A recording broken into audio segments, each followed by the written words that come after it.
यही लोक से लेकर के परलोक तक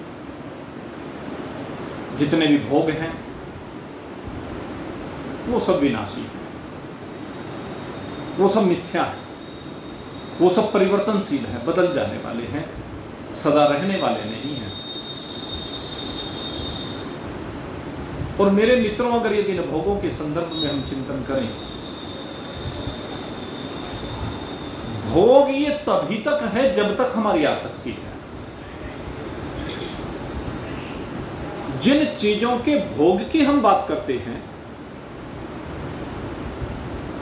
चाहे वह भोजन स्थूल अथवा सूक्ष्म, चाहे वह वस्त्र, चाहे वह विभिन्न प्रकार की संपदाएं, या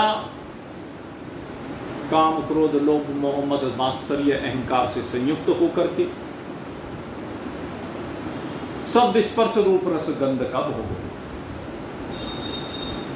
ये जितने भी भोग हैं, भोग की श्रेणी में तभी तक आएंगे जब तक आसक्ति है। और जैसे ही ये आसक्ति इन पदार्थों में समाप्त हो जाएगी, आसक्ति के समाप्त होते ही ये भोग लय होकर के योग बन जाएगा। ये नया सूत्र है आपके लिए। भोग में आसक्ति है ना, इसीलिए तो भोग कह रहे हैं उसको। फलानी वस्तु खाने में बहुत स्वादिष्ट लगती है, फलाने वस्त्र मुझे अच्छे लगते हैं, मेरे शरीर पर फबते हैं, अपनी अपनी रुचि है। फलाना रूप मुझे बहुत सुंदर लगता है, वो बालक का हो, स्त्री का हो, संत का हो, गुरु का हो, मुझे बहुत अच्छा लगता है। वो स्वार्थ के कारण या आसक्ति के कारण अच्छा लगता है। लेकिन जिस समय यह आसक्ति समाप्त हो जाएगी, वो रूप रहेगा, वो रूप दिखेगा भी, वो भोग रहेगा, वो भोजन खाया भी जाएगा, वो वस्त्र पहना भी जाएगा, लेकिन अब उसमें कोई आसक्ति नहीं रह जाएगी। और ये आसक्ति समाप्त होकर के यही भोग आपके लिए योग का काम करेगा, क्योंकि उस समय आसक्ति का लय हो जाएगा। आसक्ति का लय होते ही भोग का लय हो जाएगा, और जैसे ही भोग का लय हुआ, योग सिद्ध हो गया। किसका योग? अपना। ये योग किसी दूसरे के योग की बात नहीं होती है, ये अपने योग की बात है। जब आपका अपने से ही योग हो जाए, आपका अपने से ही मिलन हो जाए, तो इसी को आत्मज्ञान कहते हैं। अन्यथा हम ढूंढते फिरते रहते हैं। इसलिए आसक्ति का परित्याग यही वैराग्य है। वास्तविक वैराग्य यही लोक से लेकर के परलोक तक, जिसमें भी आसक्ति है, इस लोक के भोगों में आसक्ति, स्वर्गलोक की अप्सराओं में, गंधर्वों में, देवताओं में आसक्ति, ऊपर के सिद्ध गणों में आसक्ति, फलाना बड़ा सिद्ध है, ये कर देता है, वो कर देता है, जो चाहे वो दे देता है, जो भी उसके पास जाते हैं भंडार भर जाते हैं, इत्यादि इत्यादि। ये सिद्ध लोगों की विशेषताएं हैं। अनिमा, महिमा, गरिमा, लघुमा, प्राप्य, प्रापव्य, ईशित्व, वसित्व इत्यादि जो अष्ट सिद्धियां हैं, उनके कारण से वो चमत्कार देख लेने पर उनमें आसक्ति हो जाती है, उनसे प्रेम हो जाता है या स्वार्थ हो जाता है। स्वार्थ के कारण संबंध बन जाता है कि जैसे दूसरे का घर भर गया, इनके पास आने से मेरा भी भर जाएगा, इस तरह का। तो इस सिद्धों में आसक्ति, या प्रजापति में आसक्ति, या ब्रह्मा जी में आसक्ति, कुबेर में आसक्ति, किसी में भी। तो ये जितनी भी प्रकार की आसक्तियां हैं, कहते हैं यहां से लेकर के ब्रह्मा जी के तक के लोग तक, जितने भी लोग हैं या नीचे के जितने लोग हैं, किसी में भी आसक्ति का ना होना। सभी लोगों की आसक्ति जब निवृत्त हो जाएगी, सभी लोगों के भोगों में जब आसक्ति समाप्त हो जाएगी, वहां के जीवों में आसक्ति समाप्त हो जाएगी। देव भी जीवी हैं भाई, तुम्हारा नाम मनुष्य है, उनका नाम देवता है, तो वो भी जीव। बस फर्क क्या है, वो जरा ज्यादा साधन संपन्न जीव है, वे अधिक साधनों से संपन्न है। नीचे जो जीव है वे होने तो कीड़ा भी जीवी है, लेकिन वहां साधनहीनता है, साधनहीनता। मनुष्य के पास साधनों की, छोटे जो जीव हैं, पशु पक्षी कीट पतंग जलचर नभचर थलचर, उनके साधनों से कहीं अधिक साधन मनुष्य के पास है। अनेक प्रकार की भोग सामग्री मनुष्य के पास है। तो मनुष्यों और पशु पक्षी कीट पतंग, इन दोनों का तुलनात्मक अध्ययन करें तो जीव, ये जो निकृष्ट योनियों के जीव हैं, ये मनुष्य के सामने कहीं ठहरते नहीं हैं।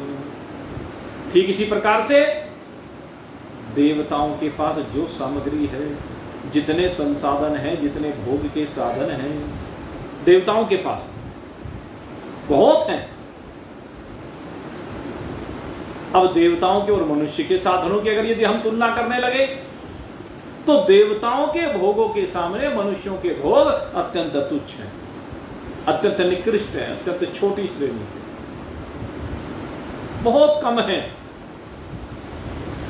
जो भी भोग कहते हैं हम, वो उनके पास जो भोग हैं और मनुष्य के पास जो भोग है, यहां से हजारों गुण श्रेष्ठ उनके पास भोग माने जाते हैं। मिष्ठान की बात करें तो उनके पास यहां से हजारों प्रकार के मिष्ठान अधिक हैं, हजारों प्रकार के फल अधिक हैं, हजारों प्रकार के वस्त्र, हमारे से कीमती वस्त्र हैं। वहां बात करें स्त्रियों की सुंदरता की, पुरुषों की सुंदरता की, तो यहां से अगर देवताओं की, अप्सराओं की सुंदरता की बात करें, उनके शरीरों की, तो उनके शरीरों की जो सुंदरता है वो यहां से कहीं बेहतर है। हजारों गुणी सुंदर अप्सराएं होती हैं, हजारों गुणे सुंदर देवता होते हैं मनुष्यों और स्त्रियों से। तो जैसी स्थिति मनुष्यों के सामने पशु पक्षी कीट पतंग की, ऐसी देवताओं के सामने मनुष्यों की है। ये लगता है तो साधनों की, लेकिन भाई इनसे कुछ फर्क नहीं पड़ता है, वो भी जीव है, वो भी जीव। श्रेष्ठता की अगर बात करें तो व्यक्ति कर्मों से श्रेष्ठ बनता है, बात तो कर्म की है। ये जितने भी भोग हैं, जिस भी योनि में, जिस समय इनमें आसक्ति समाप्त हो जाएगी, तो तभी उसको वैराग से संपन्न कहा जाएगा। और ये जो वैराग से संपन्न जीवन है, यहाँ पर भोग समाप्त होकर के योग हो जाता है। यही सूत्र है वैराग का। तीसरी बात हुई संपत्ति।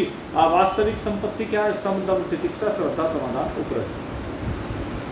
किसी भी साधक की अगर संपत्ति की हम बात करें तो यही संपत्ति होती है। एक मनुष्य की जब हम संपत्ति की बात करते हैं, किसी सेठ की संपत्ति की बात करते हैं तो उसके धन से तुलना होती है। किसी विद्वान की बात करते हैं तो शास्त्रों से तुलना होती है। किसी राजा की अगर यदि हम भाई संपत्ति को देखें तो राजा की संपत्ति, उसका न्याय होता है, उसकी व्यवस्था होती है। किसी कवि की अगर यदि हम बात करें तो उसकी कविता में कितना माधुर्य है, कितना ओज है, इत्यादि विषय देखे जाते हैं। इसी प्रकार से अगर हम किसी साधक की संपत्ति की बात करें तो साधक की संपत्ति केवल और केवल सम, दम, तितिक्षा, श्रद्धा, समाधान और उपरति, ये 6 संपत्ति कही गई। और इन 6 संपत्तियों के सामने सारे धन धूरी के समान है। ये सबसे बड़ी संपत्ति। और चौथी जो बात हुई वो मुमुक्षुता की हुई, जिसे न इस लोक में कुछ चाहिए न परलोक में कुछ चाहिए, चाहिए तो सिर्फ एक अपना स्वरूप चाहिए, परमात्मा चाहिए। परमात्मा के अतिरिक्त जिसको और कुछ भी नहीं चाहिए, इसको मुमुक्षुता कहते हैं। तो 4 साधनों की बात है। कहते हैं ये अंतरंग साधन है। यज्ञ याग आदि से इष्टापूर्त कर्मों से ये कर्म अंतरंग साधन, ये बहिरंग है। लेकिन अब जिन अन्य साधनों की हम चर्चा कर रहे हैं, 3 साधन हम बताए, श्रवण, मनन और निधिध्यासन। कहते हैं श्रवण, मनन और निधिध्यासन ये तीनों साधन ये अंतरंग साधन कहलाते हैं, और विवेक, वैराग्य, सत संपत्ति और मुमुक्षुता इनके सन्मुख बहिरंग हो जाते, ये सब बहिरंग हो जाते। तो अब श्रवण के ऊपर हमारी चर्चा चल रही थी। श्रवण का अर्थ क्या है? कहते हैं जो वेदांत के वाक्य हैं, जो वेदांत के सूत्र हैं, इन वेदांत के सूत्रों के द्वारा अपने स्वरूप का अध्ययन करना, सत्संग का श्रवण करना, आत्मज्ञान के। इसमें क्या कहा? केवल वेदांत वाक्यों के द्वारा श्रवण, अन्य श्रवण को श्रवण नहीं कहा गया। आप अगर कथाओं का श्रवण कर रहे हैं तो वो श्रवण की श्रेणी में नहीं आता। अगर वेदांत का आप श्रवण कर रहे हैं तो यही श्रवण कहलाता। शास्त्र इसी को श्रवण मानता है, उसको श्रवण नहीं मानता। जिससे आत्मज्ञान आपको हो जाए, अपने आत्मा का बोध आपको हो जाए। 3 ज्ञान हैं, एक जीव का ज्ञान, एक जगत का ज्ञान और एक ईश्वर का ज्ञान। ये तीनों का वास्तविक स्वरूप आपकी समझ में आ जाए। जिस समय आपकी समझ में इन तीनों का वास्तविक स्वरूप आ जाता है, उसी समय आपको आत्मबोध हो जाए। जब तक इनका वास्तविक स्वरूप समझ में नहीं आता, तब तक आप संसार में आसक्त होने के कारण इनके स्वरूप का निर्धारण नहीं कर पाते और भ्रमते रहते हैं भ्रांतिवश। इनमें भेद मान करके कभी इसकी इच्छा करते हैं, कभी उसकी इच्छा करते हैं, कभी किसी की प्राप्ति है और कभी किसी का वियोग है। और जब वियोग होता है तो दुख होता है, और जब संयोग होता है तो सुख होता है। इस सुख और दुख के थपेड़े जीवन में बारंबार आते रहते हैं। इन सुख और दुख के अधीन होकर के आपका जीवन निरंतर आगे बढ़ता रहता है। और ये जीवन बार बार एक शरीर से दूसरा शरीर, दूसरे से तीसरा, तीसरे से चौथा, कभी 1 पैर वाला, कभी 2 पैर वाले, कभी 4 पैर वाले, कभी 8 पैर वाले, कभी पता नहीं कितने पैरों वाले, कभी बिना पैरों वाले, कभी पर वाले, और कभी न पैर वाले न पर वाले, वो तैरने वाले। इस तरह से भिन्न भिन्न प्रकार के शरीर की यात्रा चलती रहती है। किसकी? जो इन तीनों के वास्तविक तात्पर्य को नहीं समझ पाया, जिसने वेदांत वाक्यों का गुरु के चरणों में बैठ करके श्रवण नहीं किया, इनके तात्पर्यों को नहीं समझा। गुरु के चरणों में बैठ करके श्रवण करने का मतलब क्या है? इसका मतलब ये है कि उनसे उसका तात्पर्य समझना है, उनसे संशयों की निवृत्ति करानी है।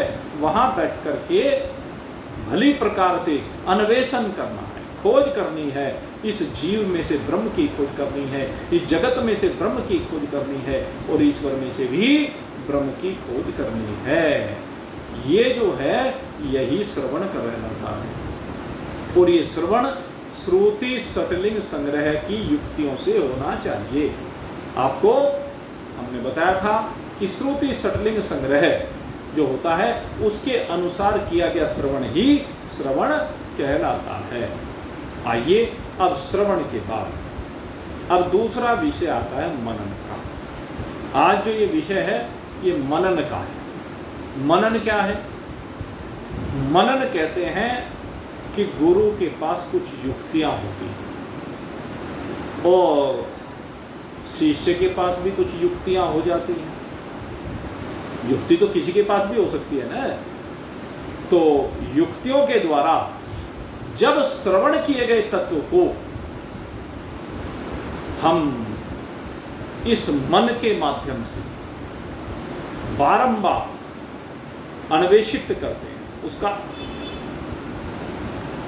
मंथन करते हैं, उसको घोटते हैं,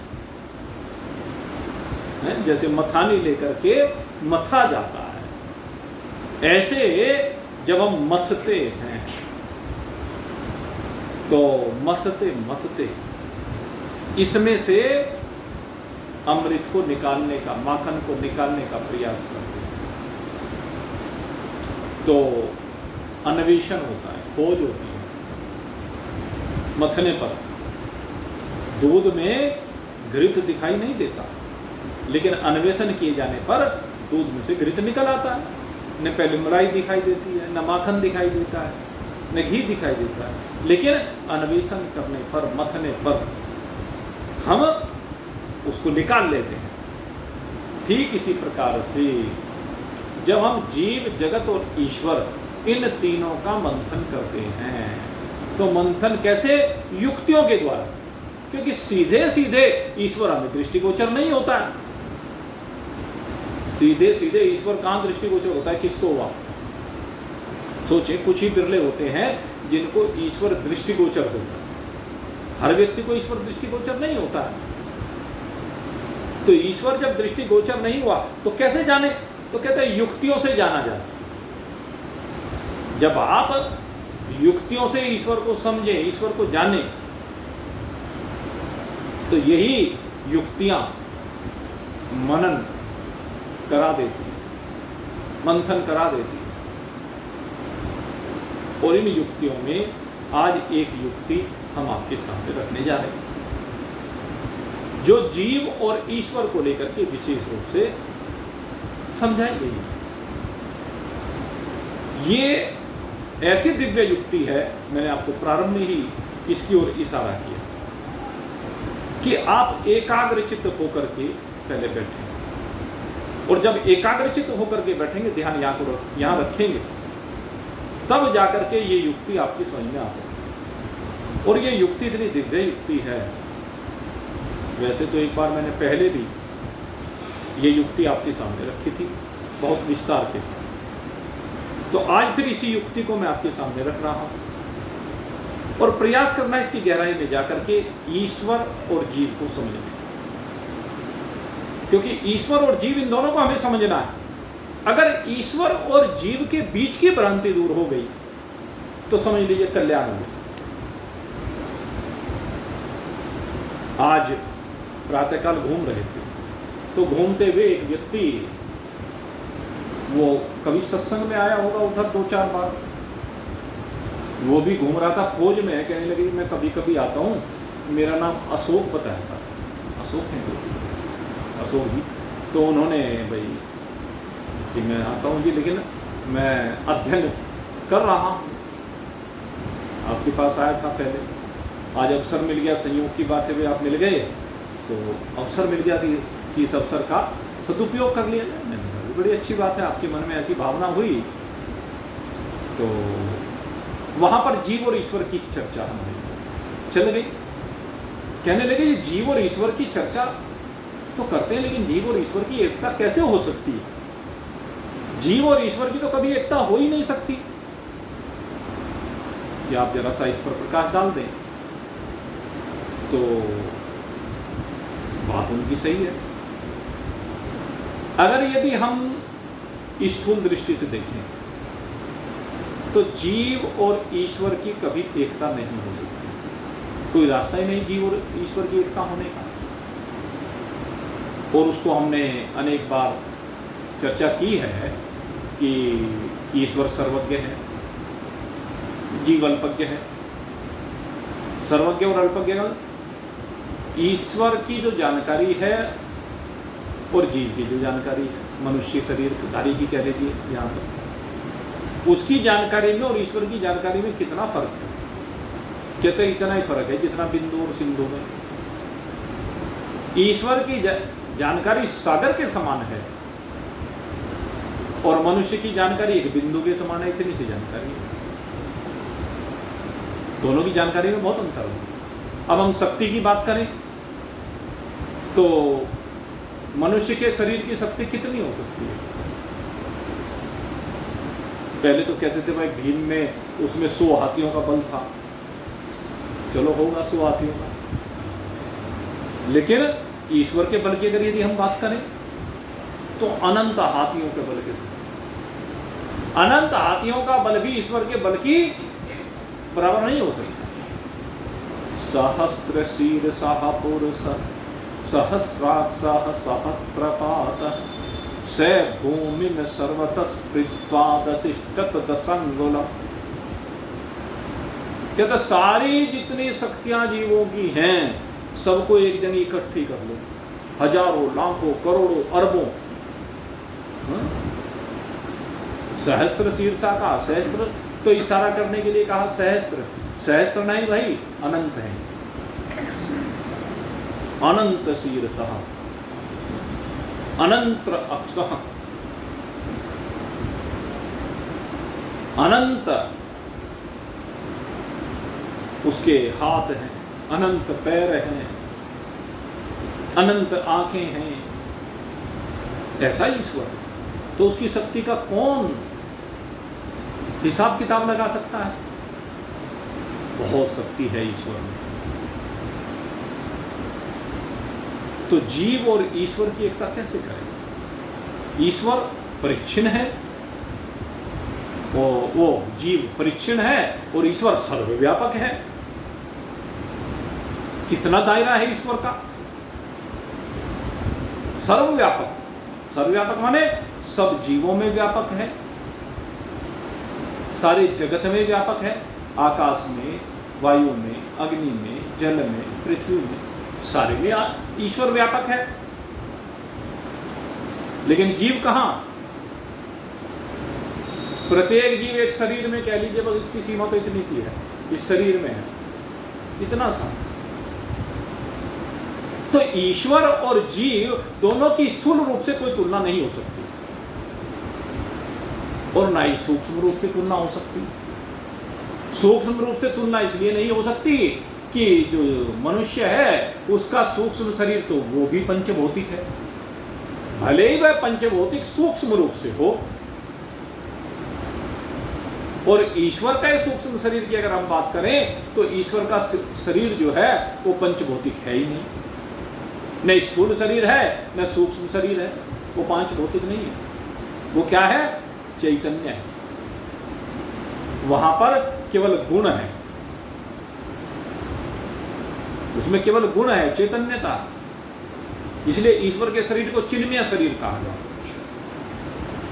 ईश्वर का कभी जन्म नहीं कहा गया, ईश्वर का प्रकटन कहा गया।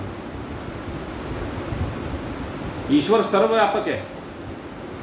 एक बार संयोग की बात हुई, एक जगह पर हमें सत्संग करने के लिए बुला लिया गया और वो अपने ठाकुर जी का जन्मदिन मना रहे थे। क्योंकि आजकल एक परंपरा सी चल गई, घरों में लोग लड्डू गोपाल लाते हैं और जिस दिन लेके आए उस दिन उनका जन्मदिन उसको कहते हैं और हर साल मनाते हैं बहुत लोग। बड़ी अच्छी बात है, अपनी अपनी भावना की बात है। लेकिन हमने कहा भाई आप जन्मदिन मना रहे हो, ईश्वर तो अजन्मा है, अजन्मा में जन्म की कल्पना कहां से होगी? तो बात यह है उसमें जन्म की कल्पना ये मान ली गई कि जब हम ये मानते हैं कि फलाने समय पर फलाने दिन ईश्वर हमारे हृदय में प्रकट हो, तो वही उसका जन्मदिन हम मान लेते हैं। भगवान श्री कृष्ण भाद्र मास की अष्टमी को प्रकट हो गए, भाद्र मास की अष्टमी को प्रकट हो गए आधी रात के समय उस कारागार में प्रकट हो गए, तो वही उनका जन्मदिन मान लिया गया। भगवान श्री राम नवमी के दिन चैत्र शुक्ल नवमी, उसके दिन अयोध्या के राजमहल में प्रकट हो गए, तो हमने उसी को उनका जन्मदिन मान लिया। यद्यपि वो पहले भी हैं, लेकिन हमारी आंखें, ये चर्म चक्षु उनको पकड़ नहीं पाई पहले। जिस दिन पकड़ में आ गए, इन आंखों की कह लीजिए, वैसे तो आंखों की पकड़ में नहीं आता लेकिन इशारा मात्र है, तो उसी दिन हम कहते हैं कि आज ईश्वर हमारे अंदर आकर के विराजमान हो गया, आज ईश्वर का जन्मदिन है। तो जन्मदिन की कल्पना की जाती है नहीं, क्योंकि ईश्वर चिन्मय स्वरूप, ऐसा ईश्वर चिन्मय माने जैसे प्रकाशवत है, एक तरह से चिन्मय को आप इस तरह से कह सकते हैं। चिन्मय माने चेतनता।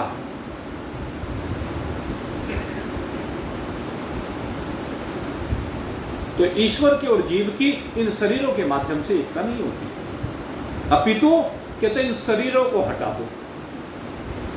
जब आप शरीरों को हटा दोगे, स्थूल शरीर, सूक्ष्म शरीर, कारण शरीर, जीव का स्थूल शरीर, इसकी संज्ञा विश्व है, और ईश्वर के विराट है।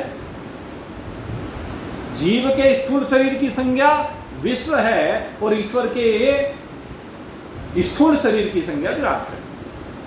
तो दोनों को हटा दो, विश्व और विराट को। जो संज्ञा है उन्हें दोनों को हटा दीजिए। ईश्वर के सूक्ष्म शरीर की संज्ञा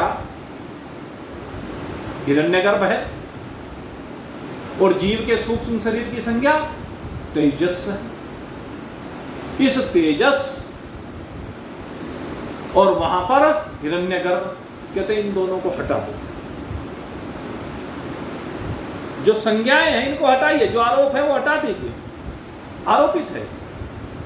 और तीसरे कहा कि कारण शरीर, कारण शरीर माने जीव के कारण शरीर की जो संज्ञा है वो प्राज्ञ है,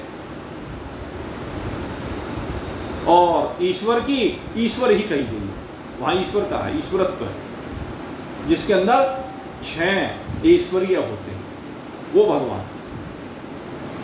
तो कहते हैं वो 6 ऐश्वर्यों से संपन्न वो भगवान, और यहां प्राज्ञ, इन दोनों संज्ञाओं को हटा दीजिए रास्ते में से। तो ये 6 की 6 संज्ञा हटाने के बाद स्थूल सूक्ष्म कारण में से कहते क्या बचा? कहते जिसमें ये आरोपित है वो बच गया, जिसमें विश्व तेजस प्राज्ञ आरोपित है वो बच गया, और जिसमें विराट हिरण्यगर्भ और ईश्वर आरोपित है वो बच गया। कहते वो कौन है? कहते वो ब्रह्म है। जीव में जो बचा उसको कहा कि ब्रह्म है, यह कहा आत्मा है, यह कहा कूटस्थ है। हमारे जो प्रक्रिया ग्रंथ हैं वहां पर कूटस्थ संज्ञा दी गई है इसको, कहते हैं कूटस्थ बचा। और कहते हैं ईश्वर में से विराट हिरण्यगर्भ और ईश्वरत्व को हटाने के बाद क्या बचा? कहते हैं ब्रह्म बचा। तो कहते हैं ये आत्मा कहो या कूटस्थ कहो, कहते हैं ये कूटस्थ और ये ब्रह्म दोनों एक ही है। कूटस्थ और ब्रह्म में कोई भेद नहीं, दोनों एक ही हैं। कहते हैं भाई ये हम कैसे माने कि दोनों एक ही हैं? कहते हैं इसके लिए युक्तियों से समझना पड़ेगा कि ये ब्रह्म एक ही है। तो उसके लिए यहां पर अब युक्ति दी गई। कहते हैं आपने घड़ा देखा होगा, कि यहां घड़ा तो सबने देखा आप सबने घड़ा। कहता है घड़े में जल भर दो, भर दिया ही। घड़ा जहां भी आपने रखा वो कुछ स्थान को घेरता है कि नहीं घेरता है? घेरता है। कहता है जितने स्थान को वो घेर रहा है उतने स्थान में जो आकाश है, आकाश का मतलब खाली स्थान। जैसे ये यहाँ जितना भी स्थान है सारा खाली स्थान है, ये आकाश है। खाली स्थान ही आकाश कहलाता है, जो अवकाश प्रदान करता है, हमें चलने फिरने की जगह प्रदान करता है, सब कुछ। तो ये जो आकाश है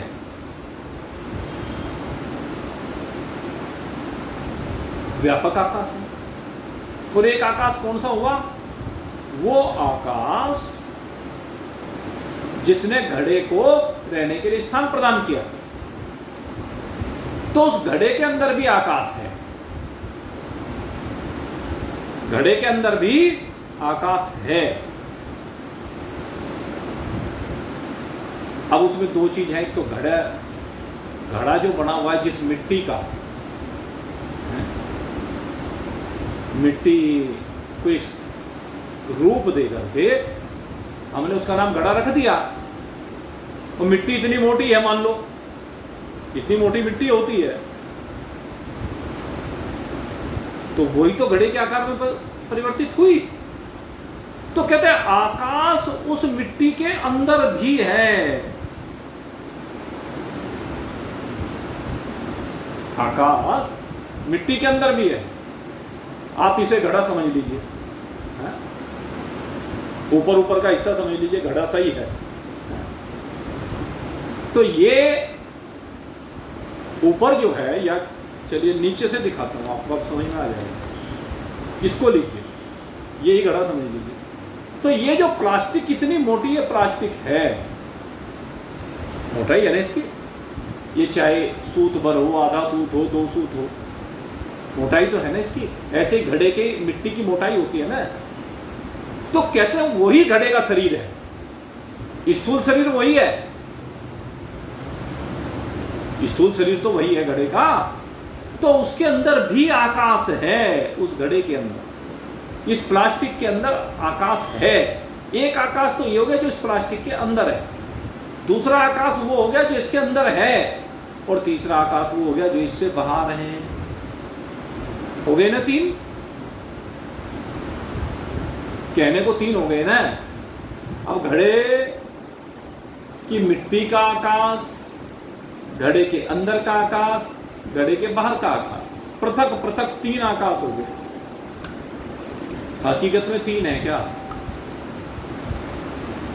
हकीकत में 3 है।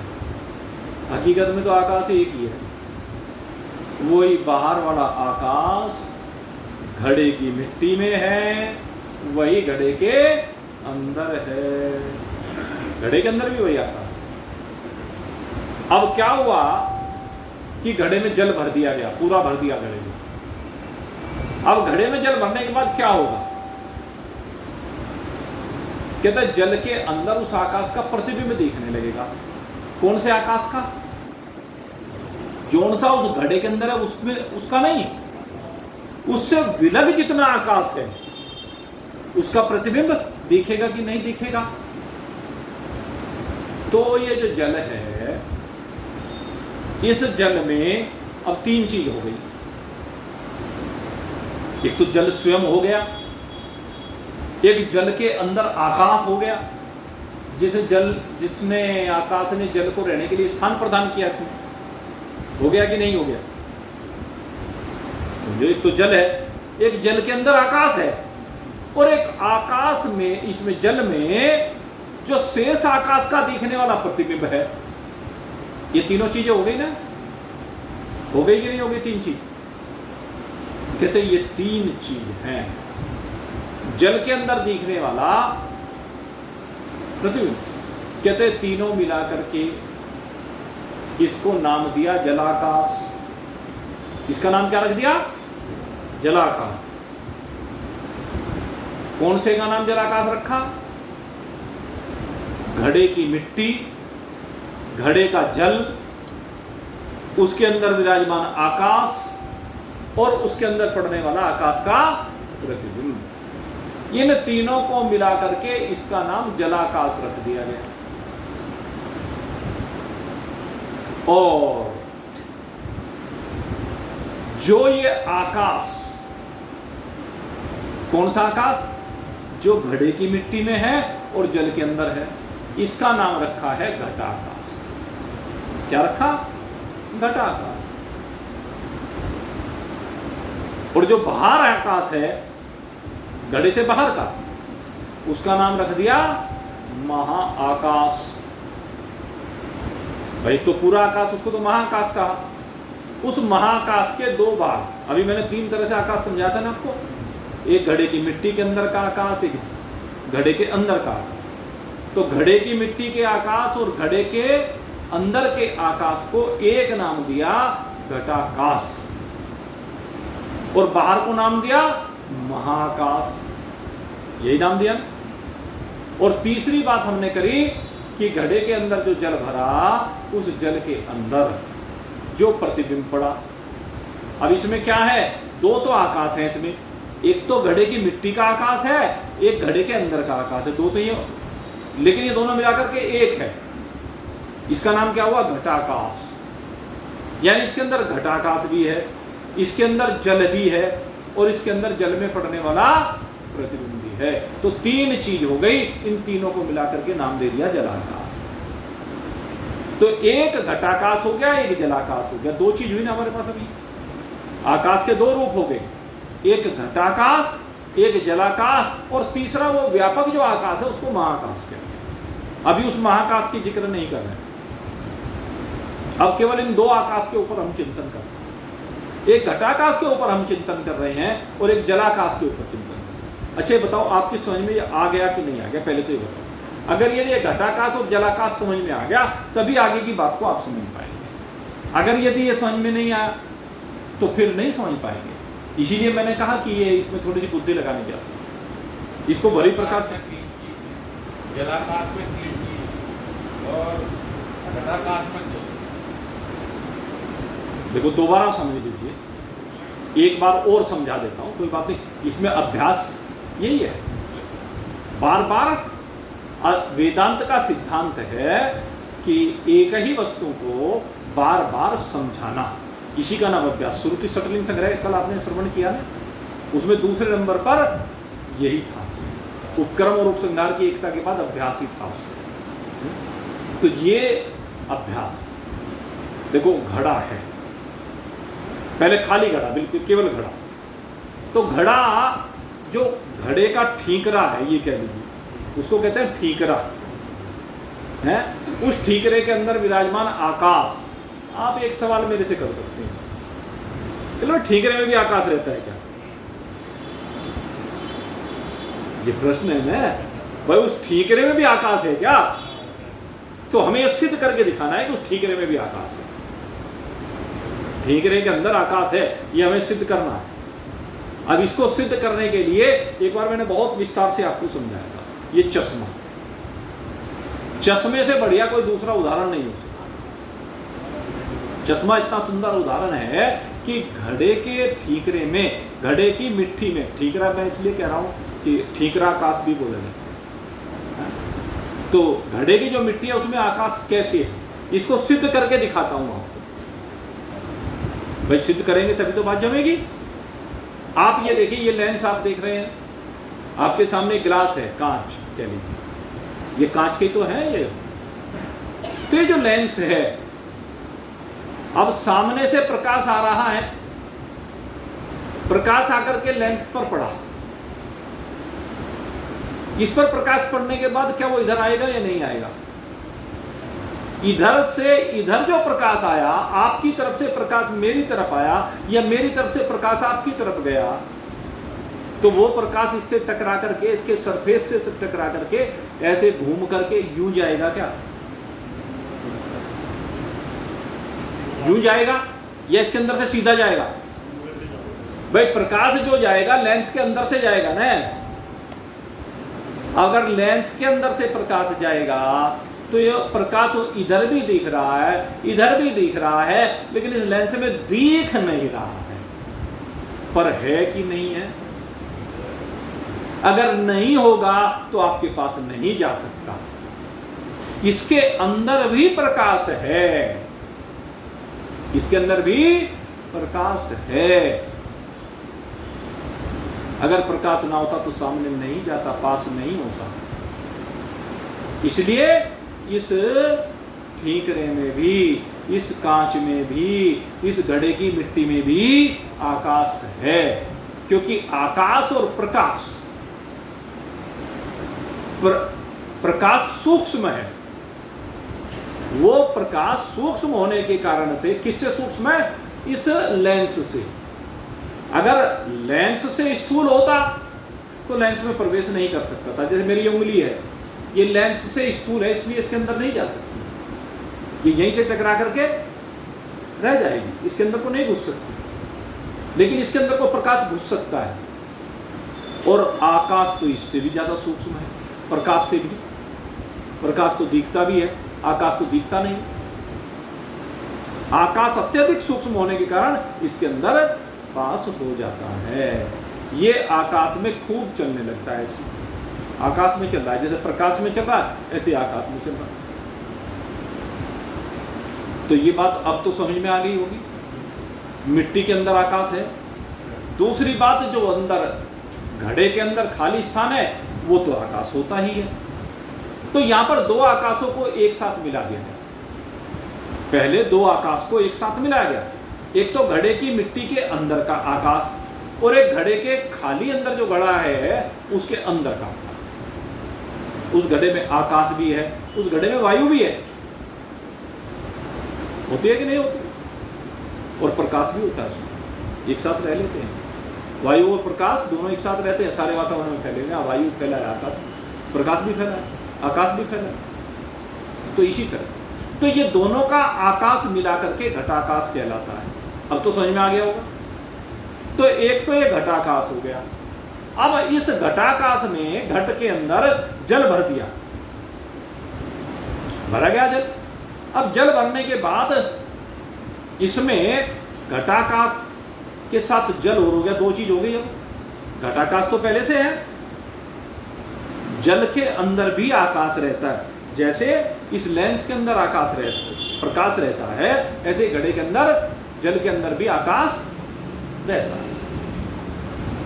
आकाश के लिए जल भी एक पारदर्शी माध्यम है, एक आकाश उसमें से पास हो जाए। तो दो चीजें हो गई, घटाकाश हो गया और घटाकाश के साथ जल हो गया। अब तीसरी चीज है, इस जल के अंदर शेष आकाश का जो प्रतिबिंब पड़ता है नक्षत्रों सहित, तारे तो दिखते हैं ना, तारे दिखते हैं, बादल दिखता है, मेघ दिखते हैं कि नहीं दिखते, सूरज दिखता है, चंद्रमा दिखता है, जल में दिखाई देता। सरोवर के किनारे जाकर देख लो, दिखेगा खूब। अगर कभी घड़े में ना देखा हो तो किसी भी सरोवर के किनारे आप जाकर देख सकते हैं। वो अलग बात है कि वो स्पष्ट ना दिखे, स्पष्ट नहीं दिखता, लेकिन दिखता है, प्रतिबिंब होता है।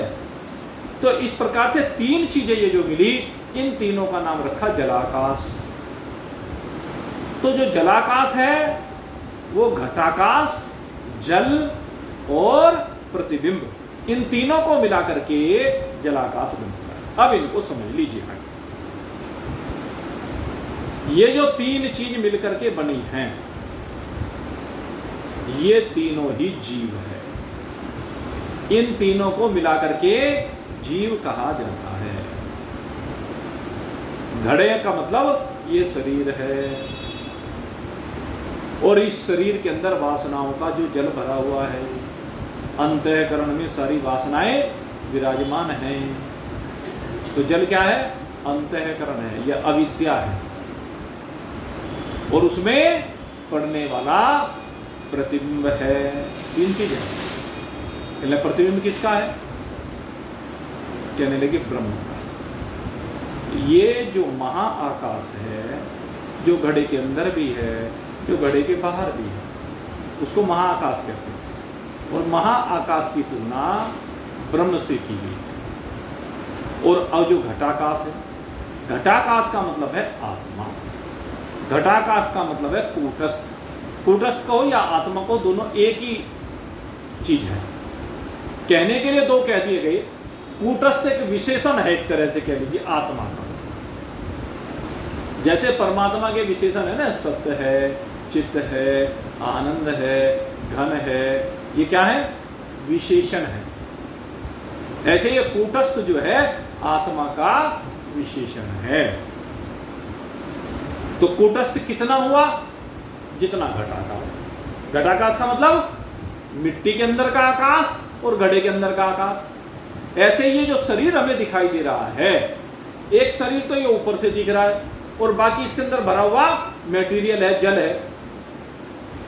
तो दोनों मिलाकर के, इन दोनों के अंदर, उसके अंदर भी और इस स्थूल के अंदर भी, दोनों के अंदर जो परमात्मा का अंश है, महाआकाश यानी ब्रह्म का अंश है? या ब्रह्म का अंश कायदे में होता ही नहीं, क्योंकि ब्रह्म को किसी प्रकार से विभाजित नहीं किया जा सकता, इसलिए वहां पर अंश और अंशी की कल्पना नहीं है, लेकिन समझाने के लिए, कहने के लिए है। तो ये जो शरीर के अंदर जितना ब्रह्म है, उसका नाम हमने क्या रख दिया? आत्मा या कूटस्थ रख दिया। ये तो हो गया कूटस्थ। और तीन चीजें क्या हुई? अविद्या या अंतःकरण रूपी जल, और दूसरे ये कूटस्थ, और तीसरे ब्रह्म का पड़ने वाले शेष ब्रह्म का, कूटस्थ से विलग ब्रह्म का। यद्यपि कूटस्थ से विलग नहीं है, समझाने के लिए कहना पड़ता है, क्योंकि कूटस्थ तो उसके अंदर विराजमान हो गया, प्रतिबिंब दिखेगा तो बाकी का दिखेगा। तो बाकी जितना ब्रह्म है उसका जो प्रतिबिंब पड़ता है इस अविद्या में, उसका नाम चिदाभास होता है। उस प्रतिबिंब कह लो या उसे चिदाभास कह लो। चेतन का प्रतिबिंब होने के कारण से चेतन का जो आभास है, क्योंकि उसमें आभास ही होता है, सूर्य है नहीं, सूर्य का आभास होता है। दर्पण में, सरोवर में चंद्रमा है नहीं, उसका आभास होता है। ऐसे ही ब्रह्म का आभास है भी ब्रह्म उसमें कूटस्थ रूप से। यहाँ तो वो सरोवर की बात अलग है, सरोवर के माध्यम से समझा रहे हैं कि क्योंकि सूर्य वैसा नहीं दिखता सरोवर में जैसा वास्तव में है। तो ऐसे ही ये चिदाभास वास्तव में जैसा है वैसा नहीं दिखता, ब्रह्म जैसा है वैसा नहीं दिखता है। कारण ये अविद्या। तो ये तीनों चीज मिलाकर के अविद्या रूपी जल, घटाकाश यानी कूटस्थ और तीसरे ब्रह्म का प्रतिबिंब, ये तीनों मिलकर ही जीव कहलाता है। तो एक जीव हो गया और एक कूटस्थ हो गया। ये दो चैतन्य आपके सामने रखे गए। एक का नाम रखा घटाकाश, दूसरे का नाम रखा जलाकाश। अच्छा, अब एक चीज सोचो, जो घड़े का जल है वो सूख जाए, उड़ जाए, तो फिर भी उसमें प्रतिबिंब पड़ेगा क्या? फिर तो प्रतिबिंब नहीं रहा है। क्यों? क्योंकि जल नहीं रहा। जल माने अविद्या, अविद्या नहीं रही। जब अविद्या नहीं रही तो अविद्या के ना रहने से चिदाभास भी नहीं रहा, और जब ये दोनों नहीं रही तो क्या रह गया? जब ये नहीं रही तो खाली घटाकाश ही तो रह गया जो पहले था। पहले जो घटाकाश था वो रह गया। घटाकाश माने कूटस्थ, घटाकाश माने आत्मा, और अब घड़ा टूट गया। अब शरीर रूपी घड़ा टूट गया, लेकिन टूटने से पहले उसका सारा जल टूट गया। टूटने से पहले तो जो घड़े के अंदर का आकाश है, जो घड़े की मिट्टी का आकाश है, वो कहां गया? जो महाआकाश है व्यापक, उसके साथ एक रूप हो गया। जो भिन्नता दिखाई दे रही थी वो भिन्नता समाप्त होकर के एक रूपता हो गई। बस ये अपने ऊपर अप्लाई कर लो। सबसे पहले क्या होना है? अविद्या रूपी जल का सूखना है। हमारे अंदर से अविद्या रूपी जल सूख जाए, शोषण हो जाए, उड़ जाए, तो अविद्या के उड़ते ही चिदाभास भी यानी जीवपना भी उड़ जाता है और रह जाता है एक कूटस्थ आत्मा। और जैसे ही शरीर का विनाश होता है, शरीर का विनाश होते ही परमात्मा और आत्मा एक रूपता को प्राप्त होते हैं। इसी कहते हैं विदेही मुक्ति। लेकिन जब जल निवृत्त हो जाता है उसके बाद भी वृक्ष जैसे मर जाता है, लेकिन मरने के बाद क्या होता है? उसका जल सूख जाता है, तभी तो मरता है, लेकिन उसके बाद भी वो कुछ समय खड़ा रहता है। तो ऐसे ही शरीर जब ये वासनाएं समाप्त हो जाती हैं, जब अविद्या समाप्त हो जाती है, उसके बाद भी कुछ समय तक शरीर रहता है। जितने समय तक वो शरीर रहता है उस अवस्था को कहते हैं जीवन मुक्ति, क्योंकि उस समय जल नहीं है। जल माने वासनाएं नहीं है। उसका मतलब वासनाओं की इतिश्री हो गई है, और जब वासनाएं नहीं है तो इसीलिए कहा कि वो जीवन मुक्त है। तो जब तक घड़ा है तब तक जीवन मुक्ति है, और जब घड़ा फूट जाता है तो वो विदेह मुक्ति हो जाती है। ये वेदांत का सिद्धांत है, सूत्र है, अन्वेषण करने का तरीका है, युक्ति है। ये क्या है? युक्ति। ऐसी युक्तियों के द्वारा बारंबार जीव जगत और ईश्वर का अन्वेषण करें। और ये अन्वेषण करके इन तीनों में एक ब्रह्म मात्र को शेष रख लें। जैसे यहाँ पर एक ब्रह्म मात्र को शेष रखा गया और बाकी सबको उड़ा दिया गया। एक दिन तो यही होना भाई। तो इस खेल को समझ लीजिए और समझने के लिए वासनाओं के जल को उड़ाना ही पड़ेगा, वासनाओं के जल का शोषण करना ही पड़ेगा। ये मन में जो तरह तरह की भावनाएं, आकांक्षाएं, चाहते, इच्छाएं, कामनाएं, स्पृहा, तृष्णा आदि बैठी हुई हैं, इन सब को क्या करना पड़ेगा? रिलीज करना पड़ेगा अपने मन से। जिस समय मन से ये रिलीज हो गई, छूट गई, जिसके छूट गई उसे क्या कहते हैं? संत। जिन्होंने अपना मन मार लिया, यही था ना भजन कुछ है? उन संतों को बारंबार प्रणाम है। बाबा बंसी वाले का जिक्र किया। बाबा बंसी वाले एक बड़े अच्छे परोपकारी कर्मयोगी की भूमिका का निर्वहन करके कल इस संसार सागर से विदा हुए और भगवान से हम तो प्रार्थना करेंगे भाई, क्योंकि उन्होंने एक अच्छा परोपकारी जीवन जिया है, अपने जीवन को दूसरे की सेवा में लगाया है। लगभग 10-15 साल से शामली के संपर्क में थे, शामली वालों की भी आस्था थी और उन्होंने संपूर्ण भारतवर्ष में जगह जगह पर जाकर के अपने भंडारों को